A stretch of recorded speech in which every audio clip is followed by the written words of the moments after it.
¿Qué tal? Bienvenidos, ¿cómo están? Espero que muy bien. El día de hoy vamos a dar inicio al tercer programa de la serie La familia contemporánea, nuevas organizaciones. Tenemos hoy un tema muy interesante que espero sea de su agrado y vamos a trabajar un tema que creo que es apasionante en el sentido de que con gran frecuencia articula la vida de todas nuestras familias, con gran frecuencia forma parte de nuestro cotidiano, aun cuando no seamos conscientes de ello. El tema de hoy son mitos y retos de las familias. En especial vamos a hablar de los mitos y retos de las familias mexicanas.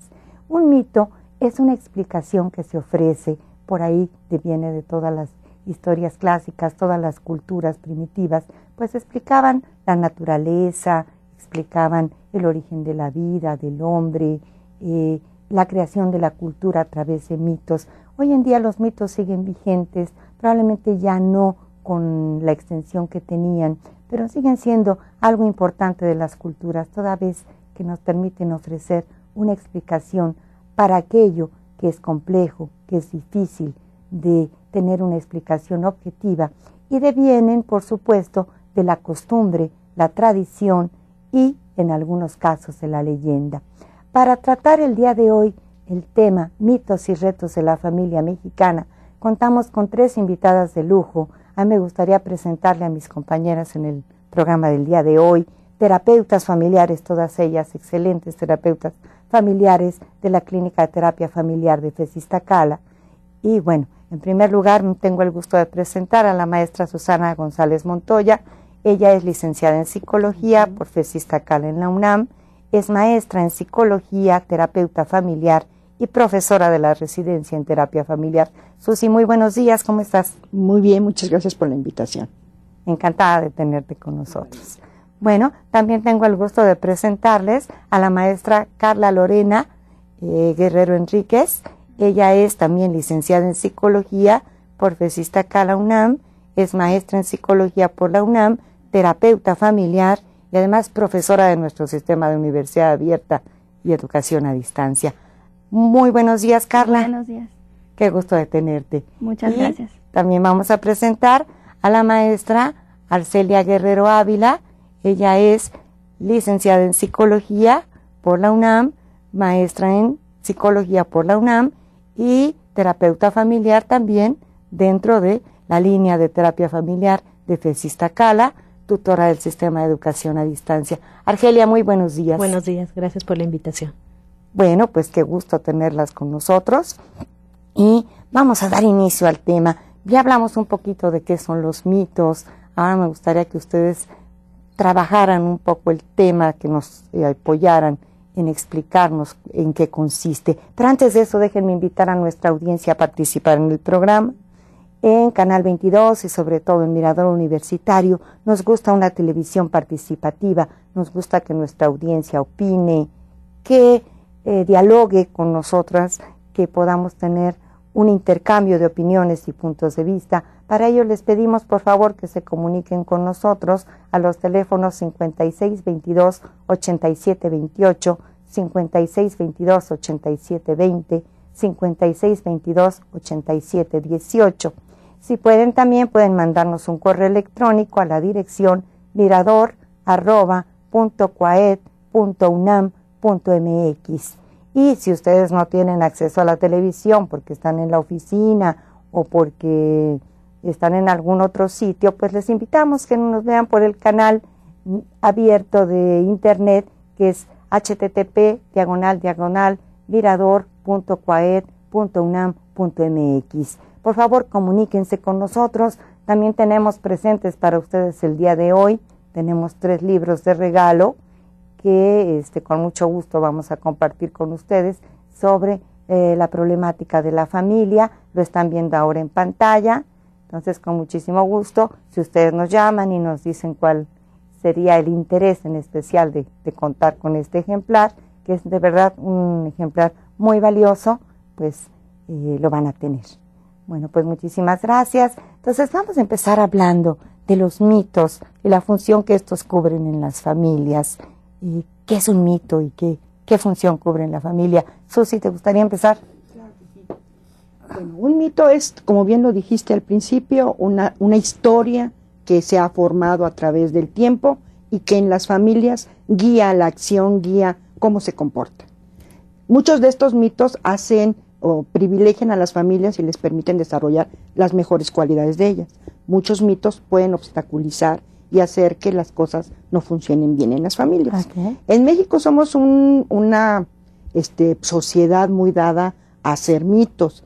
Creo que tenemos toda una larga historia desde los aztecas en fijarnos en estas cosas y históricas, mágicas, mitológicas. Claro. Entonces somos como bien especialistas las familias en crear mitos.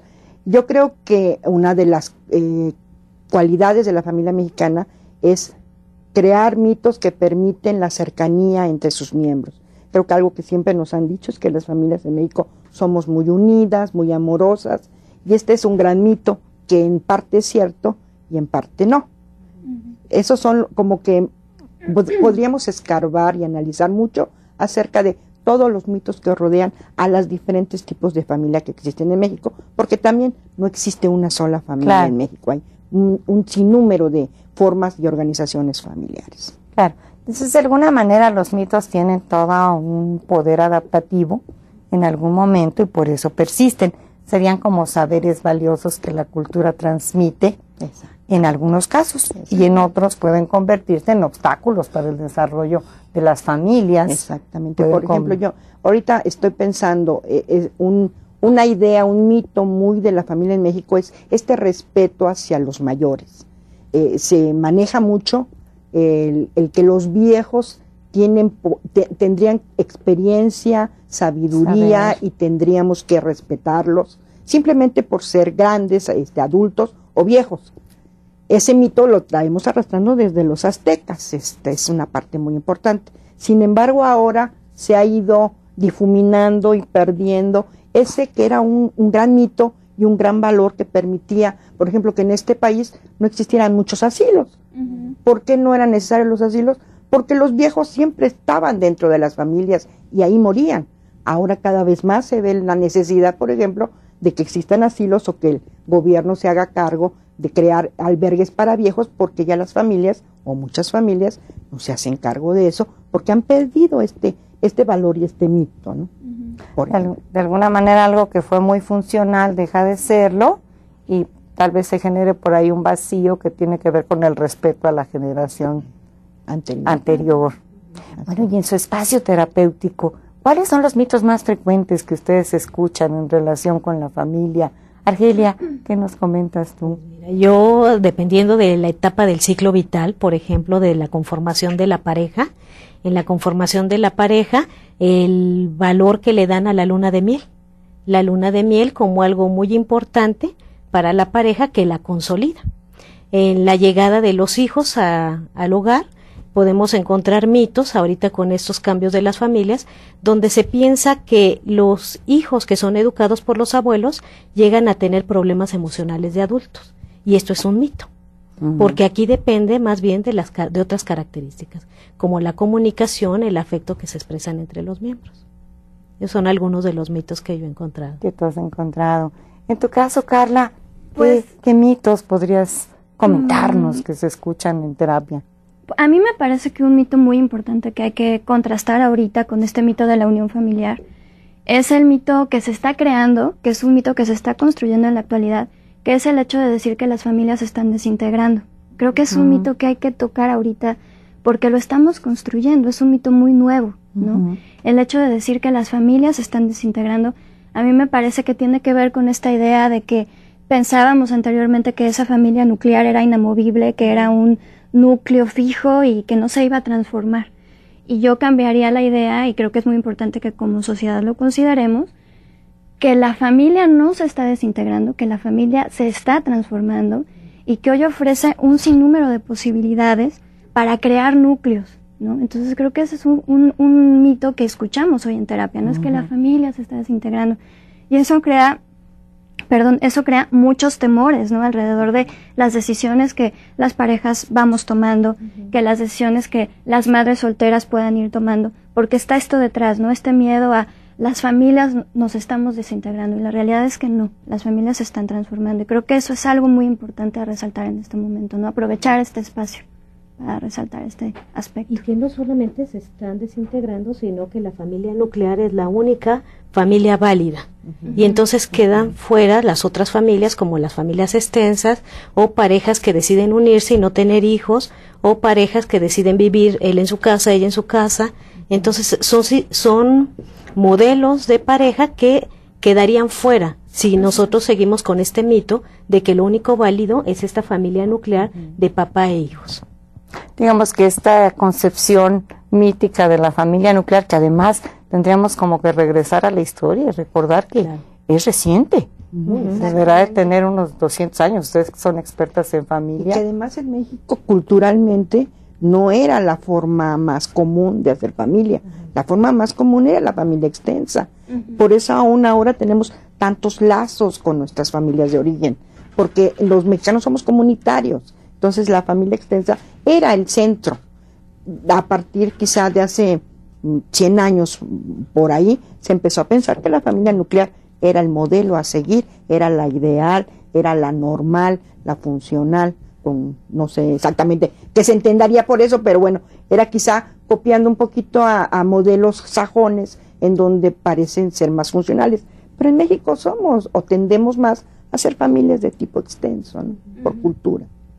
Y en este sentido del tipo de familia que somos en México, pareciera por ahí un mito como que a mí me ha llegado también, es este de cuando hay amor no hay problemas, o cuando hay amor no tendría por qué haber desacuerdos o discusiones, y probablemente este mito genera más problemas de los que pudiera solucionar.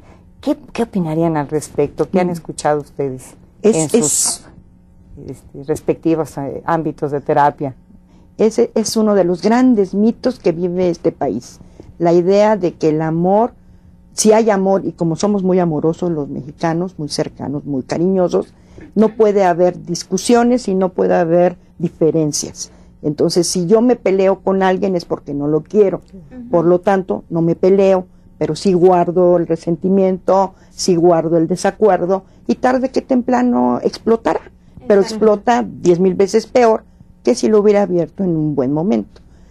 Creo que esa idea es algo que tenemos que estar constantemente difundiendo. Amor implica poder ponerme de acuerdo con el otro, a quien quiero, para llegar a negociar y salir ganando los dos.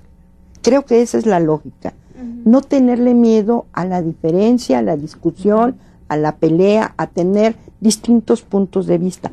Todos tenemos distintos puntos de vista. De eso se trata la vida y de eso se trata la familia y las parejas, de ponernos de acuerdo en eso. Entonces, no es cierto que en las familias que se pelean o en las familias donde hay crisis no hay amor. Al contrario, hay mucho amor que les sirve para atravesar las crisis. Las crisis son normales en todos los sistemas familiares. Siempre va a haber crisis, es parte del desarrollo de la vida de una familia y de una pareja. Nada más no asociarlo a que si hay un problema es porque no nos queremos lo suficiente.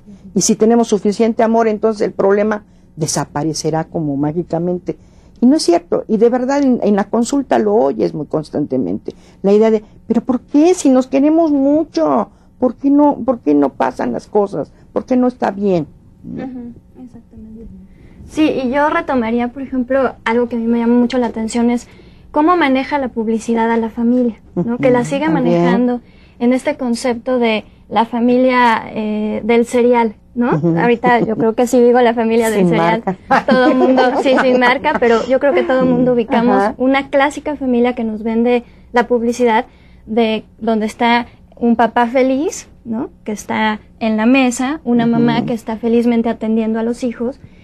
Por lo regular estas familias se caracterizan por un niño y una niña, o sea, nos venden la idea de los dos sexos, y además todos felices, ¿no? Todos felices y contentos. Y cuando nos vamos a la realidad de la consulta, lo que vemos en esa etapa de vida de la familia, en ese ciclo de la familia, pues es una etapa complicada para la familia, porque es el momento en el que los hijos están entrando a la escuela, están recibiendo información de otras familias, los niños están contrastando lo que ocurre afuera, y esa información entra a la familia y genera una crisis. Entonces, obviamente, si yo, como receptor de esa información que veo en la televisión, veo una familia feliz, que convive como si nada pasara en el desayuno, todos sonriendo, y de repente yo me estoy peleando a la hora del desayuno porque el niño no se come su cereal, y porque mi esposo está de malas porque lo van a correr de la chamba, pues hay un contraste importante que me genera una crisis, ¿no? Yo creo que eso es hasta un mito que como la misma publicidad nos va empujando a creer que eso es definitivo, ¿no? Bueno. Claro, como a ocultar los conflictos, a no manejarlos, a tal vez aceptar cosas que podrían ser inaceptables en esta idea de que como yo te quiero, no puedo expresar mi diferencia o mi desacuerdo, o no puedo manifestarte que no forma parte de mi proyecto de vida. Por ahí. Eso no es, sé, hay tanto cuando las parejas inician, por ejemplo, tienen claridad al respecto. Ojalá tuviéramos claridad. Yo siempre digo que cuando uno se casa es porque está pasando un periodo de locura temporal. Entonces el amor te nubla y decides aventarte una aventura que cuando el amor se empieza a aparecer o a desaparecer esa nube principal o del principio, aparece la vida real. Y ahí es cuando empiezas a negociar, si bien te va. Pero coincido contigo, esto es algo que se debería de aprender ya no solo en las familias, en las escuelas, enseñarle a los seres humanos, a todos, a negociar, a qué es un hombre, a qué es una mujer, a cómo ponerse de acuerdo, a cómo comunicar cosas, a aceptar las diferencias. Esto es algo que tendríamos que de verdad aprender como en la escuelita. Yo sé que las familias a veces no tienen esas habilidades, no tienen ese mito, o tienen ese mito y lo repiten, pero la escuela debería de fomentar esa posibilidad de conocimiento y evitaría tantos conflictos a la hora de establecer pareja. Por eso las parejas en México son tan, diría yo, poco satisfechas de su relación, por no decir infelices, porque están basados en muchos mitos de un amor romántico y sin conflictos, sin conflictos que no existe. O uno de los mitos más comunes es el de la media naranja, que estás buscando tu media naranja y si no la encuentras te sientes ser incompleto. Entonces ahí no es media naranja, sino que tú eres una naranja completa. Pero las personas están bajo ese mito que genera un sentimiento de carencia. Claro, y finalmente una media naranja lo que llevaría es una relación de codependencia, y nunca una relación plena. Tendrían que ser dos seres integrales que deciden compartir una vida. Exactamente. Argelia, ¿tú qué opinas en relación al papel de los hijos en la familia? Por ahí hay otro gran mito de las familias mexicanas. ¿Qué papel juegan los hijos en la familia? ¿Podríamos ver un pequeño video para ver esto? Ese es el video sobre el papá.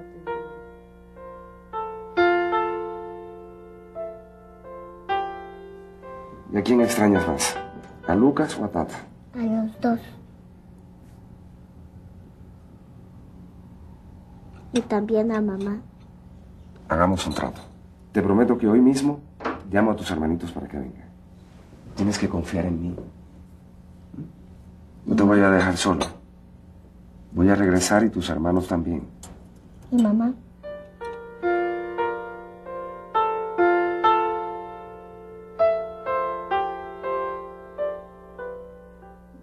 Como vemos en la escena, pues los hijos tienen un papel muy especial y este se sobremarca o se manifiesta de manera más espectacular cuando estamos entre la crianza de un solo progenitor de los pequeños. Entonces, si les parece, vamos a unir los dos temas. Uno es qué papel juegan los hijos en la familia mexicana, en esta idea mítica, porque bueno, obviamente las familias tienen como una de sus funciones centrales la crianza de la generación que sigue, pero en este papel mítico, ¿cuáles serían los mitos alrededor de los hijos? Y la otra, ¿qué pasa cuando un solo progenitor cría al niño? Es cierto que son niños inadaptados, es cierto que van a ser niños con problemas emocionales, que los mejores niños crecen en el seno de una familia nuclear. ¿Qué cosas hay al respecto? ¿Podrían ustedes hablarnos un poquito del tema? Bien, los hijos juegan un papel importante, como lo señalábamos anteriormente, tienen que ver con una función social donde genera una identidad como familia. Muchas parejas consideran que si tienen hijos ya conforman una familia, sin embargo esto no es cierto, puede constituirse una familia siendo una pareja. Eso sería un mito.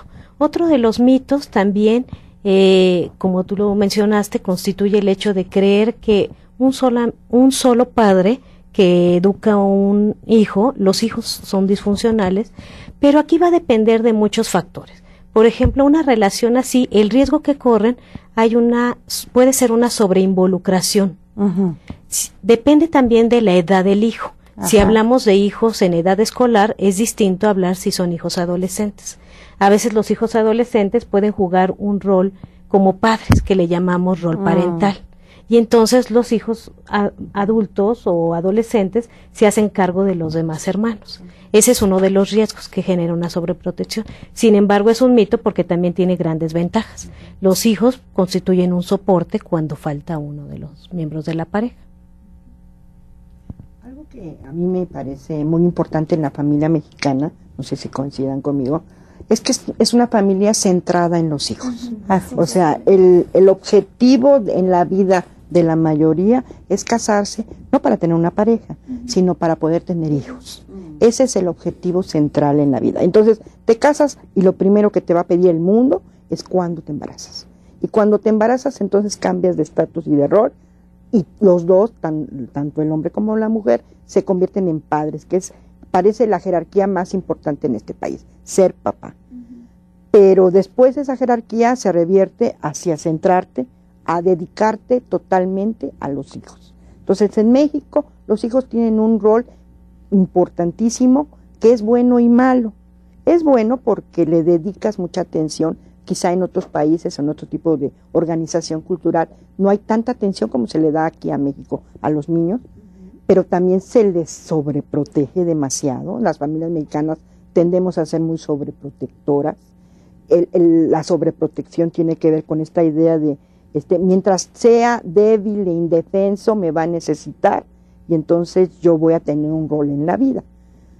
Creo que son de estos mitos que habría que empezar a cambiar.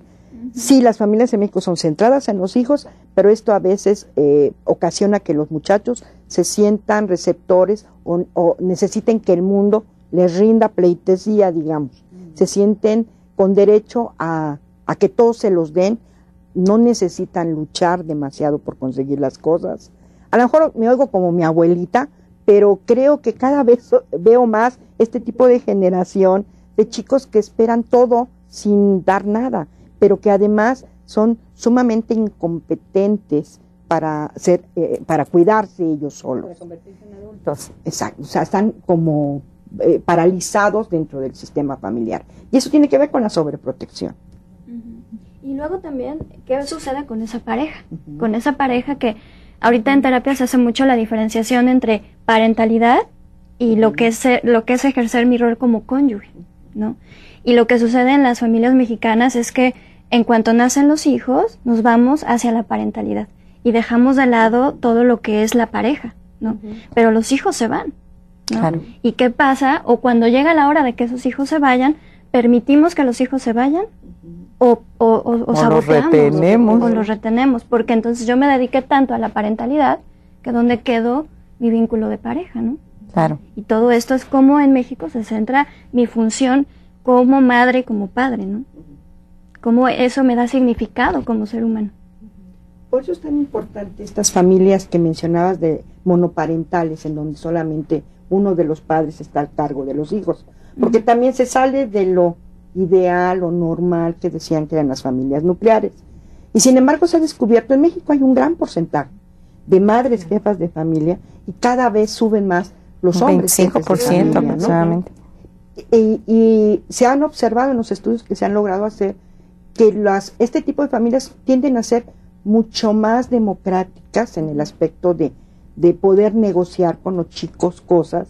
Los hijos maduran muy rápidamente, son autosuficientes muy rápidamente porque se tienen que acostumbrar a la organización familiar.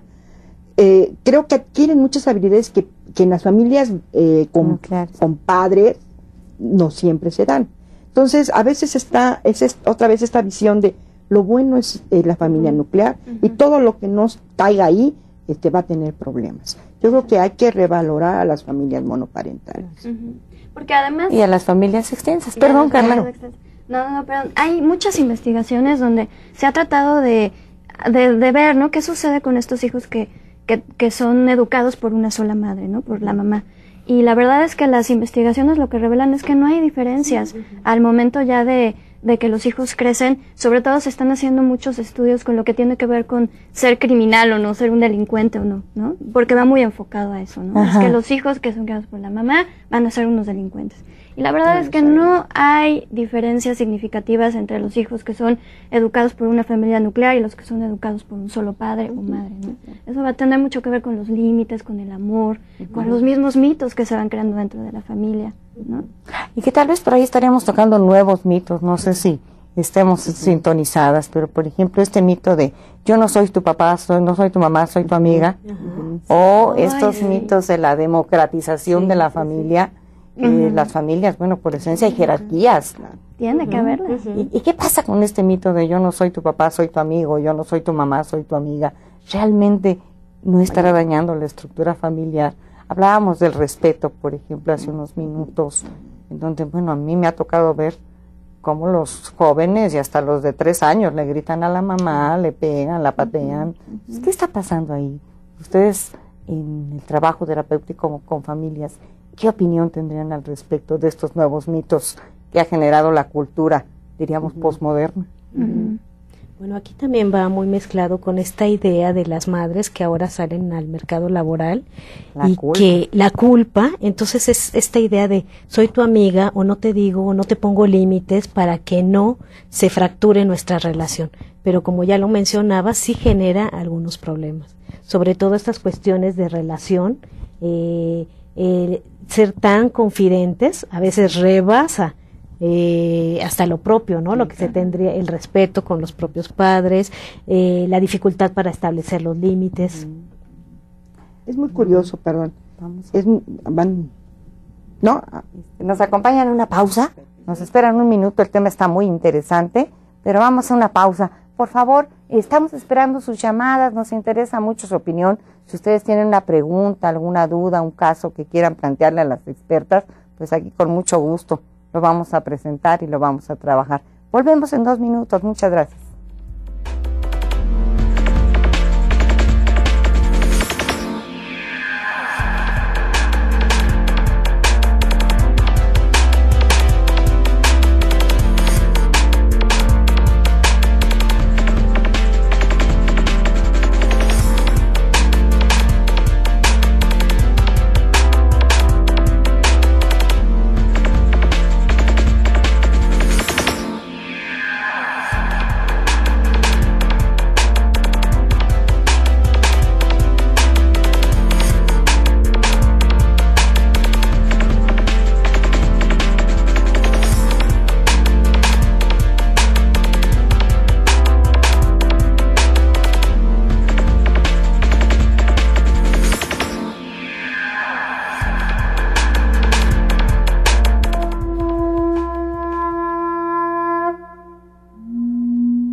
As I leave office, I leave the future of UN's human rights work in your hands.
Ya estamos de regreso, muchas gracias por estar con nosotros, gracias por sus llamadas. Recuerden que las estamos esperando al 5622-8728, 5622-8720 y 5622-8718. Llámenos, aquí tenemos ya algunas llamadas y una de ellas nos pregunta, ¿qué tan bueno el señor Carlos Carrasco? Nos pregunta, ¿qué tan bueno es permitirle a un adolescente dejar de estudiar un año? Yo decía, depende con qué reglas se maneje eso. Si es porque el chico ya no quiere estudiar y no sabe qué hacer en la vida, está bien, pero que se dedique a hacer algo más. O sea, que trabaje, no en la casa, sino que tenga un trabajo remunerado y que parte del salario que gane tenga que ser para la casa, para su cuidado y alimentación. Yo creo que los adolescentes necesitan saber hasta dónde les damos línea, ¿no? Entonces, a veces sí están en una etapa muy complicada de entender qué quieren y yo veo cada vez más chicos que un año paran y generalmente si los papás llevan bien la regla de paras pero haces esto a cambio, generalmente los chicos retoman los estudios, generalmente. Pero también habría que averiguar qué está pasando en la familia que lo está deteniendo, ¿no? Que son los problemas que están por ahí velados, a lo mejor no hablados, no claros, no explicitados, o qué es lo que está pasando con el chico, ¿no? Lo cual no necesariamente quiere decir que existan, no, pero sí habría que analizar, la propia familia sabe, ¿no? Si algo creen que puede, de lo que está pasando, afectar al muchacho. Igual nada más es tomando una pausa, tomar una pausa y pensar. Bueno, muy bien. Tenemos otra de Alberto Pérez, que dice que es muy interesante el panel, y que le gustaría que hablaran un poquito alrededor de los mitos de todos los abuelos. ¿Qué hay con estas familias extensas? ¿Qué hay con el papel de los abuelos? Yo creo que, a reserva de lo que ustedes opinen, invaluable en la sociedad contemporánea el papel de los abuelos. ¿Cuál sería su opinión al respecto? ¿Y dónde estaría el punto de cuidado en la relación abuelos, padres, nietos? Pues, sobre todo refiriéndonos a estas familias extensas, me parece que es importante rescatar el mito de decir que los abuelos con los nietos ya son todo amor, ya les toca disfrutar a los nietos. Yo creo que ahí dependería del contexto y dependería del tipo de familia que estamos hablando. Porque si estamos hablando de una familia extensa, esto querría decir que en muchos de los casos los papás de esos niños salen a trabajar. Uh-huh. Y entonces la crianza es compartida por los abuelos y por los padres. Y esto genera muchos conflictos porque no hay claridad al momento de los límites. Los niños se vuelven muy convenencieros, ¿no? Porque tienen muchas opciones hacia dónde irse, y ahí los abuelos no van a ser estos dulces, amorosos, que solo van a dedicarse a regalar la galletita, también están educando, ¿no? Juegan un papel fundamental en estas familias extensas donde los padres están teniendo que salir a trabajar. Entonces a mí me parece que ahí hay un mito muy importante que también debemos cuestionar si es verdad que estos abuelos solo se van a dedicar a dar la galleta y el pan, o de qué manera sí van a tener esa parte, ese rol, pero también son educadores. A mí me parece que el rol de la abuela en particular en México es sensacional casi siempre.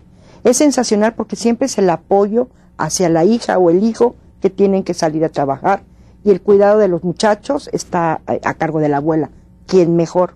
Y yo creo que eso es invaluable, ese trabajo no se puede pagar. El único conflicto sería cuando la mamá o el papá regrese a casa después del trabajo o de la actividad que realice, tendrá que retomar su rol de padre y la abuela retirarse. Si eso se logra hacer en la familia, benditos abuelos.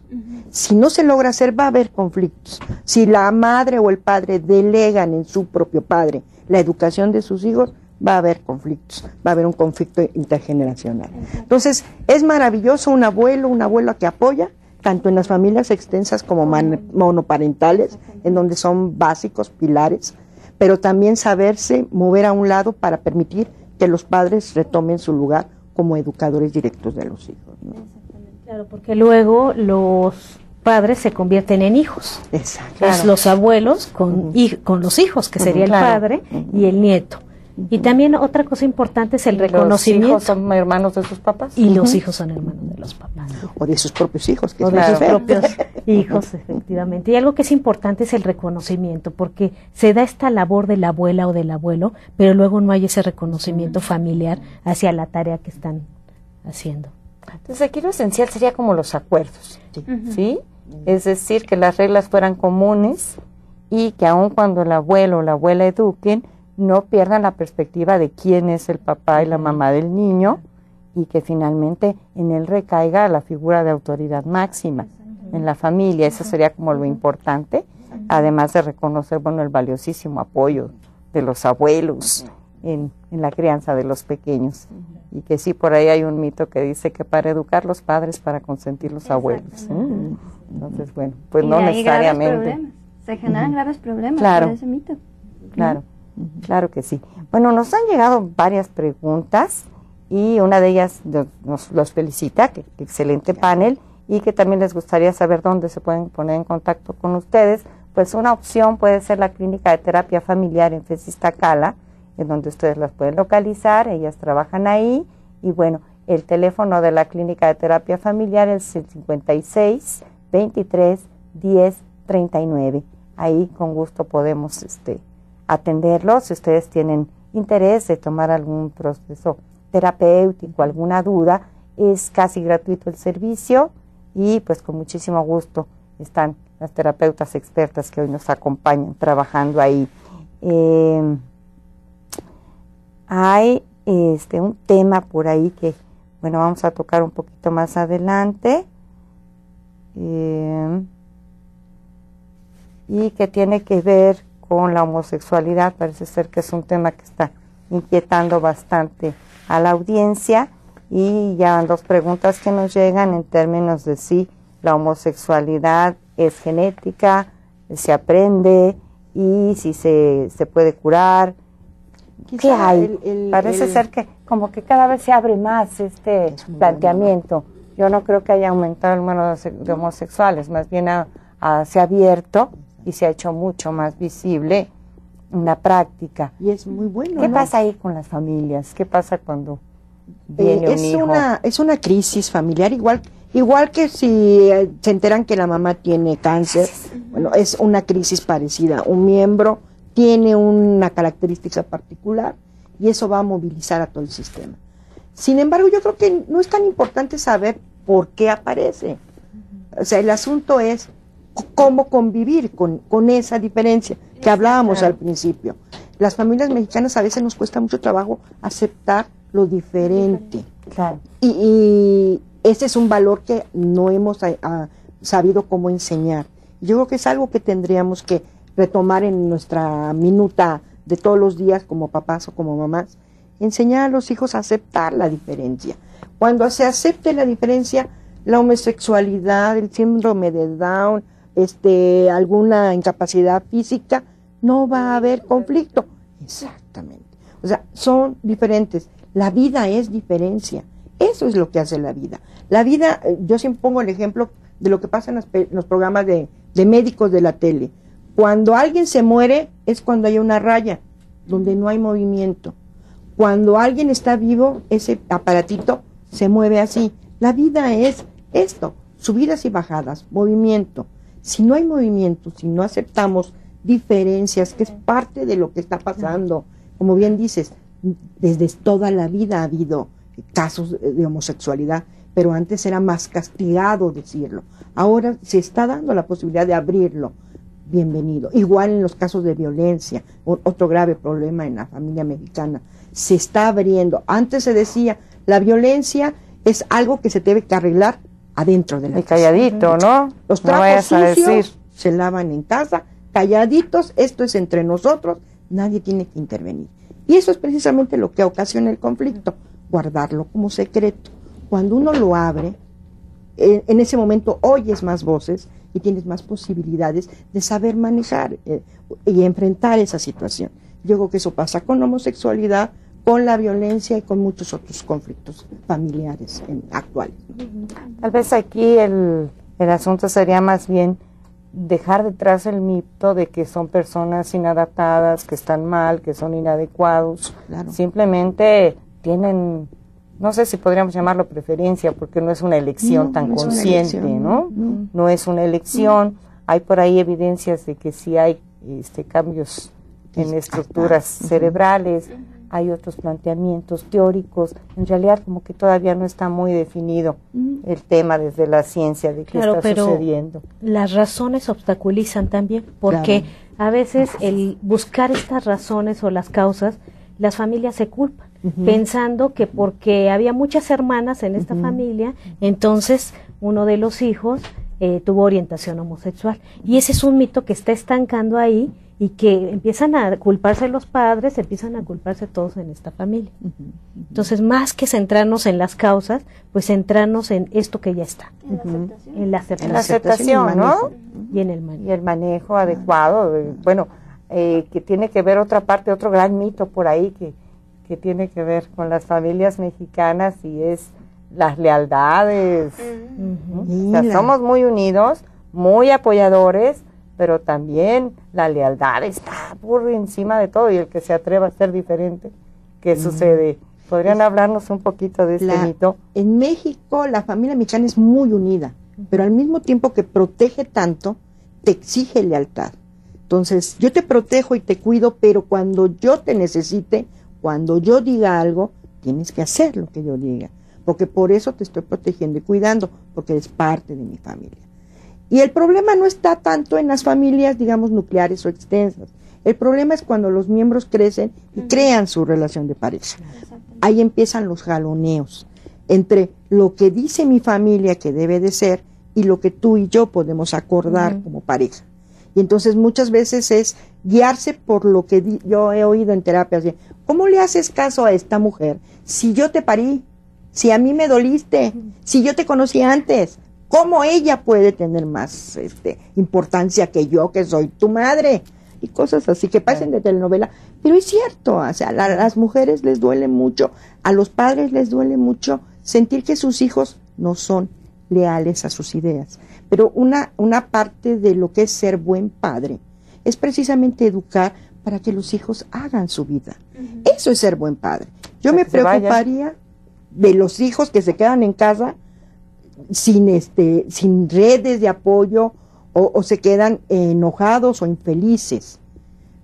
Creo que los buenos padres hacen que los hijos creen su vida, solteros, casados, arrejuntados, orientación sexual, la que sea, pero que pueden hacer su vida y que tienden a ser felices. Esa es una buena familia y esos son buenos padres.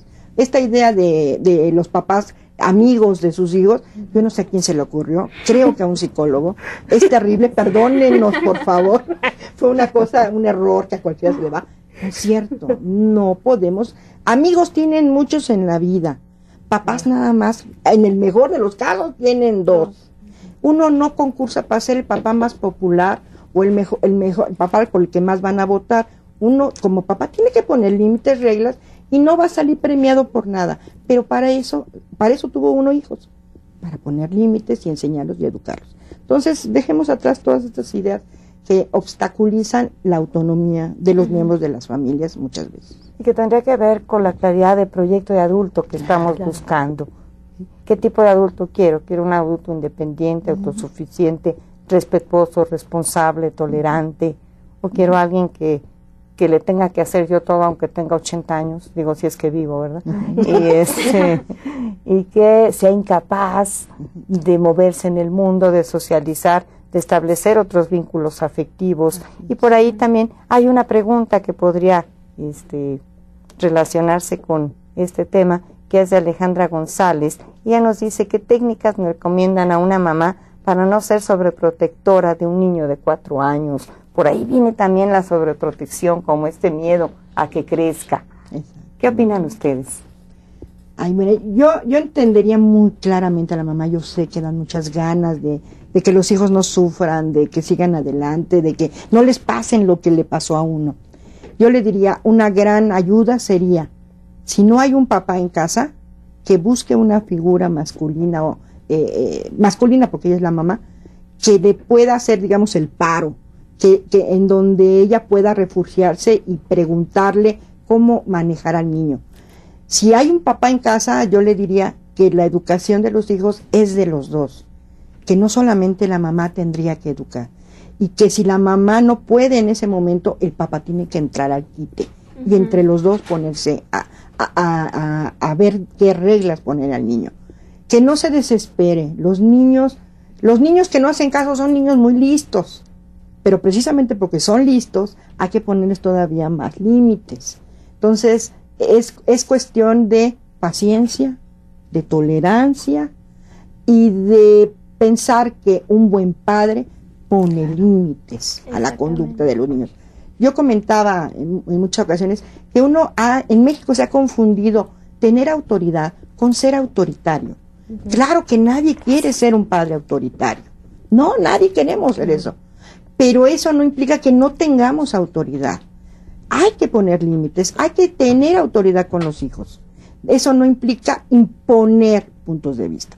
Pero con quien sí se negocia es con los adolescentes. Con los niños pequeños se tienen que adaptar a las reglas de los padres. No hay de otra. Y eso es ser buen padre. A mí me parece que esto, porque es una mamá joven, ¿no? Es una mamá de un niño de 4 años. Yo creo que esto tiene que ver con mitos también recientes de las generaciones con hijos pequeños, donde estamos muy peleados con la crianza que a lo mejor recibimos de nuestros padres, o las historias que oímos de la exigencia y de la autoridad, donde te comías lo que te daban de comer y se acababa, ¿no? Entonces, ahorita hay como, a mí me parece que los padres están en el limbo, ¿no? Los padres de niños pequeños están en el limbo entre saber cómo pongo reglas sin verme autoritario, pero también que mi hijo me obedezca, ¿no? Entonces, los límites están como muy laxos ahorita, como muy flojos, porque no sabemos diferenciar entre cómo me voy a límites claros, a límites flexibles, a límites donde yo le esté generando a mi hijo esa contención necesaria para que crezca, y no irme a la autoridad, ¿no? A esa rigidez que a mí no me gustó como hijo, ¿no? Claro. Entonces yo creo que hay que trabajar mucho personalmente. Yo sí recomiendo el trabajo personal, identificar nuestros propios temores, identificar las lealtades, ¿no? Y eso para mí implica un trabajo personal, a nivel personal, terapéutico. Sí. Argelia, ¿tú qué opinas en relación, no sé, me parece un poco que esta parte de la sobreprotección está muy presente en la familia mexicana y es un poco no quererte dejar ir en el sentido de que ya hablábamos de la familia está centrada en los hijos le dan sentido, a veces las parejas cuando los hijos crecen ya ni se reconocen porque se involucraron tanto en el proceso de crianza que se desconocieron como pareja, no se dieron ese espacio para ellos mismos. Bueno, ¿y qué tanto, por ejemplo, una buena recomendación es téngale confianza, déjelo que vaya por sí mismo. Claro, a los 4 años lo que va a poder hacer es elegir su ropa, por ejemplo, o no sé, que empiece a levantar su platito, que empiece a hacer cosas que ya puede, porque además esto le va a dar a él una sensación de seguridad, de independencia, de autonomía, que es importantísimo a esa edad. ¿Tú cómo ves esto? ¿Qué opinas? ¿Realmente hay en la sobreprotección un miedo a no te me vayas? Sí, yo creo que sí, en algunos padres. Aquí es importante explorar qué es lo que piensa la propia mamá sobre el hijo.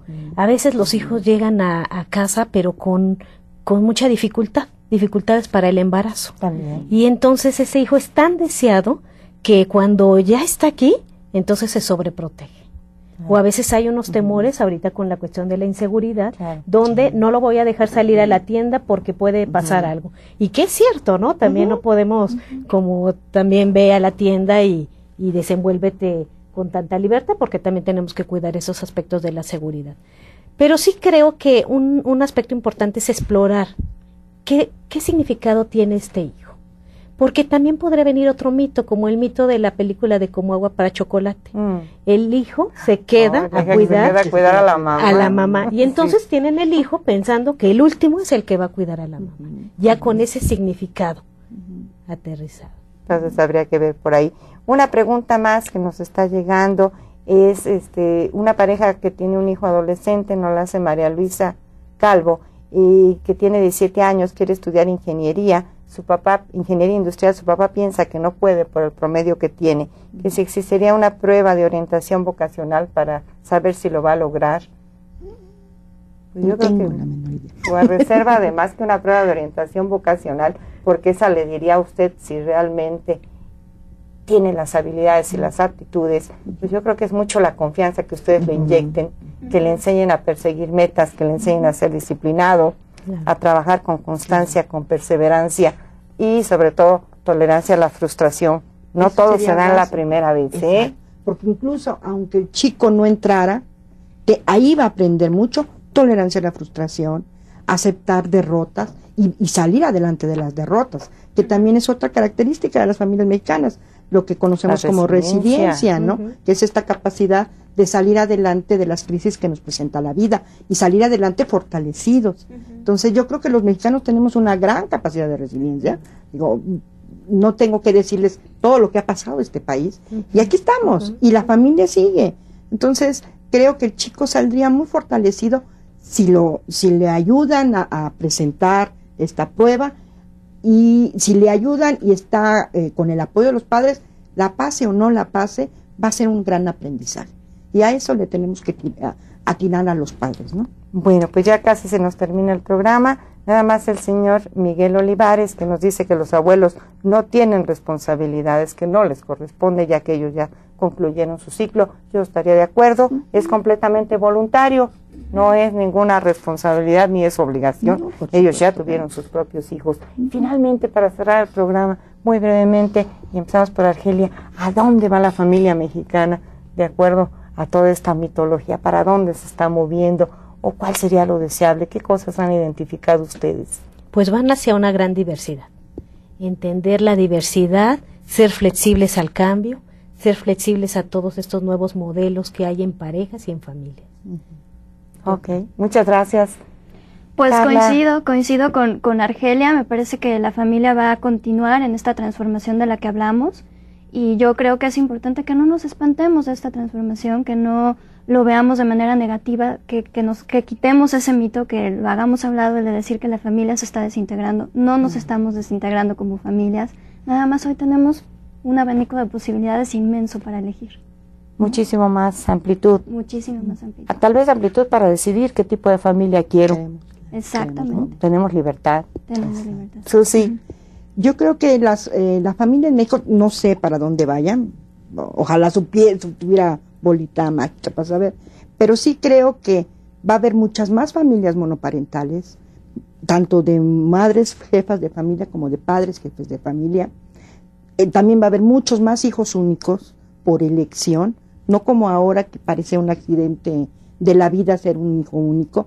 Ahora va a ser más por elección de los padres, lo cual va a crear ciertas características de relación en los seres humanos mexicanos. Creo que también ahí va a haber muchas familias pluricompuestas, estas familias que vienen del divorcio, de la viudez, en donde se vuelve uno a casar 1 o 2 o 3 veces, que yo admiro porque tienen una gran valentía, porque venir de un divorcio, aventarte un divorcio y luego salir adelante, me parece maravilloso. Yo creo que para ahí va la familia mexicana, para ser respetuosa, tolerante y aceptar la diversidad. Yo creo que por ahí se nos quedó una pregunta en el tintero, pero ¿qué tanto es cierto que los hijos del divorcio son menos adaptados que los hijos de familias nucleares? Ya nos vamos, entonces, si alguna de ustedes quisiera muy brevemente contestar. Los estudios que existen hasta el momento han demostrado que los hijos de un divorcio bien realizado, que implica no que los padres se divorcian emocionalmente, pero no se separan de los hijos, son igualmente adaptados que si vienen de una familia nuclear o de una familia monoparental. Tienen más conflictos los hijos que viven en una familia nuclear con padres en gran pelea. Esos tienen más conflictos que los que vienen del divorcio de la violencia. Bueno, pues muchísimas gracias. Fue un placer compartir con ustedes. Muchas gracias. Gracias, Argelia. Muchas gracias, Carla. Muchas gracias, Susana. Y a ustedes, pues muchísimas gracias por habernos acompañado a este tercer programa de la serie. Y los invitamos la semana que entra a que nos acompañen. Vamos a tener un programa interesante que va a hablar sobre proyecto de vida y paternidad. Realmente todos tenemos en nuestro futuro el ser padres o madres, o tendría que estar muy vinculado al proyecto de vida que establezcamos. Muchas gracias por acompañarnos y los esperamos en el siguiente de la serie.